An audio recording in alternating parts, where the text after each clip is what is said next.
I only focus on my small business at home and don't do much of the house chores. That's why my mother-in-law started making mean comments again. My name's Susan, and I'm 32 years old. I design websites and work from home. I live with my husband John and his mom in the house where John grew up. Before I got married, I had a job at a company. But after getting married, I decided to work for myself as a web designer from home. Most of my work comes from people who know me from my old job. They liked my work, so they keep giving me projects. It's a good deal for both of us. I don't have to spend time commuting and I can focus on my household responsibilities. My old boss and I are both happy with how things are going. My mother-in-law doesn't like that I work from home. She thinks a wife should focus on taking care of the house and supporting her husband, like in the old days. But times have changed and many couples both work now. My husband John tries to explain this to her, but she still insists that I should do more housework since I earn the money. She doesn't really understand my job and keeps calling it a home business. Even though I try to balance my work and chores, she's still not happy. Maybe she sees me as the woman who took her son away from her. Since we got married, she's been making sarcastic comments about me and seems to dislike everything I do. John says she relies on him more since his dad passed away about 5 years ago. It annoys him sometimes, but he also seems to like feeling needed by his mom. Our house in a neighborhood was bought by John's dad 30 years ago. His life insurance paid off the rest of the mortgage, so now it's in his mom's name. It's just right for the three of us, and there's a room for me to work, which is great. My mother-in-law has lived here for 30 years and has lots of friends nearby who visit often. When they come, I have to stop working to serve them tea and snacks. And when they get together, they always talk about their daughters-in-law. One says her daughter-in-law runs to her parents' house over small problems and is hardly home. Another says her daughter-in-law spends too much money, causing problems for her son. I hear these conversations from my workspace and can't help but laugh. They seem to compete over who has the worst daughter-in-law, never saying anything good about them. When one friend praises me for managing work and house chores, my mother-in-law doesn't seem happy. She dismisses my work as just a small business and wonders how much I make. Then another friend talks about how her wife spends her part-time job money on herself, while her husband's money is for everyone. They all laugh. My mother-in-law starts talking about how things were different in her day, but I tune her out with my headphones. I've heard these stories before, and they often disrespect modern wives. I focus on my work and block out the noise. One evening at dinner, John casually mentioned wanting to buy a new car. I've been thinking about getting a new car. Is that okay? He asked. My mother-in-law snapped back, wondering why he needed my permission. John quickly tried to calm her down, saying it would be a car for all of us, so he couldn't decide on his own. Despite John's explanation, my mother-in-law kept arguing with him. Since you're the only one with a driver's license, you should choose the car you want, she insisted. Poor John, who usually listens to his mother, looked at me for help. You decide, he said, feeling stuck. Frustrated, I told him fine. Don't keep asking for your wife's opinion, just make the decision yourself. John always checks with either me or his mother about everything. It's nice that he's considerate, but sometimes it's frustrating how unsure he can be. His dad, my father-in-law, used to make decisions on his own, and my mother-in-law often complained about it.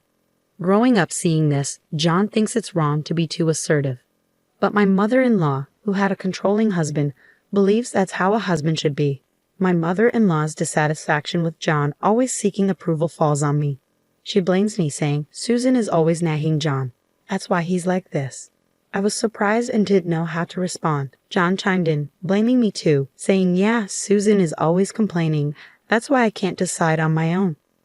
I tried to defend myself, but it didn't help. John always takes his mother's side. We've been married for 2 years, but he's never stood up for me in front of her. He apologizes later, saying I'm the most important to him, but I'm losing trust. He seemed caring at first, but he never backs me up. I'm starting to question our relationship. Kindness and indecisiveness are different. I wish he'd stand up to his mother. About a month later, John's new car arrived. The smell of a new car is the best. Let's all go for a drive on my next day off, he said happily. His excitement spread, even to my mother-in-law. She commented on the car's cost, hinting it was paid from John's salary. Ignoring her, John enjoyed exploring the car. I was shocked at its expense. There's a limit, even though I said he could choose, I thought. John came inside, still thrilled. I asked, "How much did it cost?" He casually replied, $60,000. Seeing my reaction, he asked, "But you said I could get any car, right?" My mother-in-law quickly sided with my husband, saying, "You let John decide, so don't complain now." While I did leave the decision to him, I also hoped he'd consider our finances. Ignoring her, I asked my husband, "Where's the money coming from?" He hesitated, then admitted he was paying with a loan.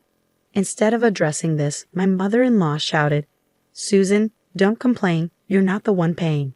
I wasn't sure if she was mad because I ignored her, or because of what I said to my husband, but she gave me a fierce glare. "You're always complaining, even though you're living off John's salary," she said harshly. I defended myself, saying I have a job too.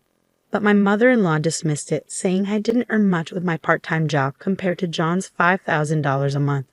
I was about to explain that was my salary, but when I looked for my husband, he had disappeared. I couldn't take it anymore.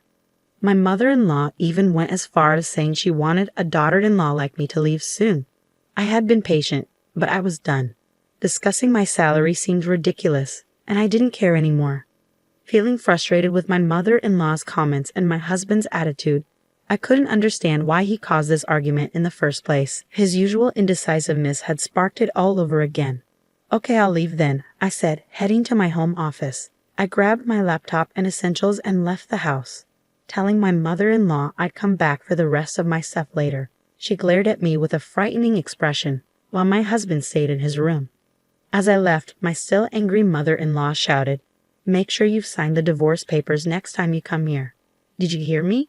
It shocked me to hear her use such harsh language for the first time. Ignoring her, I stormed out of my in-laws' house. I wasn't sure if she was angry because I said I would leave as she asked, or because I confronted my husband about the money. Regardless, I knew I wanted to leave the house as soon as possible. After storming out of my husband's parents' house, I went back to my own parents' house for the time being. My mom was surprised and asked what happened suddenly. My dad, seeing my unusual expression, seemed to understand the situation. "I don't know what happened, but you can stay here as long as you need to," he assured me.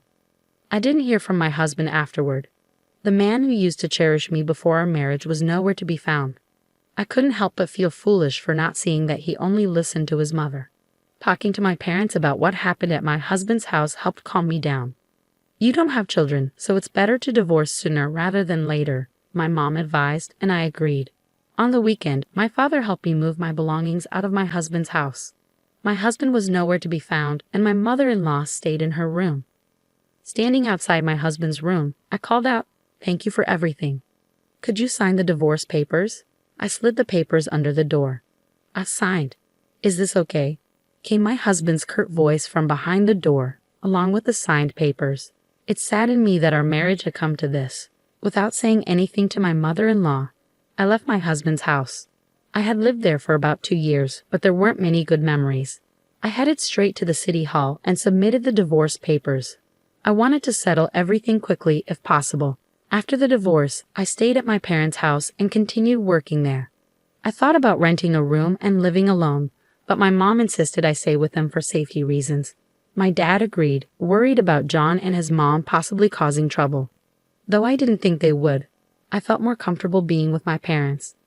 Luckily, I could work from anywhere, so I decided to stay home for a while. About 2 months passed, and I had almost forgotten about my ex-husband and ex-mother-in-law when I started getting calls from an unknown number. At first, I thought it might be a wrong number, so I didn't answer. But the calls kept coming. Reluctantly, I listened to my ex-husband's voice on the phone. "Why didn't you answer sooner?" He sounded flustered. "It's an unknown number, and besides, we're not connected anymore, so I was going to hang up." I replied, ready to end the call. But then he rushed to say, Wait, I can't get my smartphone to work." "Why is that?" He sounded desperate. "I'm not sure. You should contact your phone company," I suggested. Then something dawned on me.